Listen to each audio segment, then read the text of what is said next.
Welcome back to Cricbuzz Comm Box. I'm Saiyami, Kher, and I'm joined by the studious Rohan Gavaskar with me. Rohan, because you're the studious one, are you happy with the way Canada have gone about things? They're 75 for 4 after 10 overs. They've lost that early wicket, captain going on the first ball, which would hurt them a lot. The experience of Navneet Dhaliwal on 28 of 23. And Harsh is on 17, but Lungi Ngidi was too much for Canada to deal with. I think you hit the nail on the head when you said Ngidi was too much to deal with. And considering that, the fact that they lost wickets, to be at 75 after 10, nearly 7.5 runs in over, I think that's good going.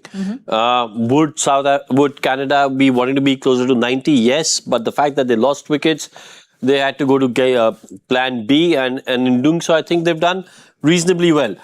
But it was always going to be a tough ask when you have a look at that bowling lineup. Ngidi, Marco Jansen, Rabada, Bosch, Maharaj. These are all high-quality bowlers with a high skill set level.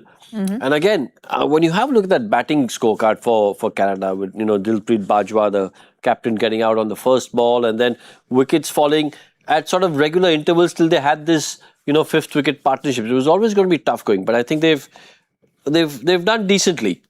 Well, Yuvraj Samra is also a big left-hand hitter. Unfortunately, didn't get going. They would have liked someone in the number 1, 2, 3 to get a bigger score, which didn't happen. Absolutely, because what happens then is if you get off in your 1, 2, 3 gets a good score, and then you've sort of got a partnership going where you think, okay, listen, if this score now was, if they had lost 2 wickets instead of 4, this would have not been 75. This would have probably been 85 or 90. Yes. That's how the game would have been. It's still a tough ask to get to 214, but 90 you still think, okay, maybe if someone has a spectacular day in the last sort of 10 overs, we could have a close finish.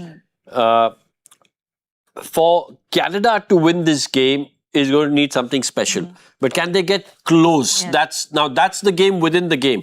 If they can get close to that score, even like we said earlier, 175, 180, we'll probably end up saying, well done, Canada. That's a great effort from Canada. But do you think they're trying to do that, or they're just trying to play out the 20 overs? No, I think look, the way they started off, I think we could see a few shots being played. I think they were trying to see what sort of... they gave themselves a chance early on. And in doing so, they lost wickets. If they were trying to play 20 overs out, we probably would have seen the scorecard being a little different in terms of wickets lost. But I think because they were trying to play a few shots, they lost a few wickets, and now again they'll reassess their situation. And I have a feeling in the last maybe 5 or 6 overs, we'll see a few more shots if they've got wickets in hand. Well, Ron, coming back to South Africa, Ngidi, of course, was very good with his 3 wickets. But do you think they'll want Jansen to bowl out? He's gone for 21 in his 2. Do you want just that match practice? Yeah, absolutely. I think all those 5 bowlers will, in a sense, unless Canada get all out, they'll all sort of, bowl their full quota. Ngidi's bowled 3, so maybe he may not.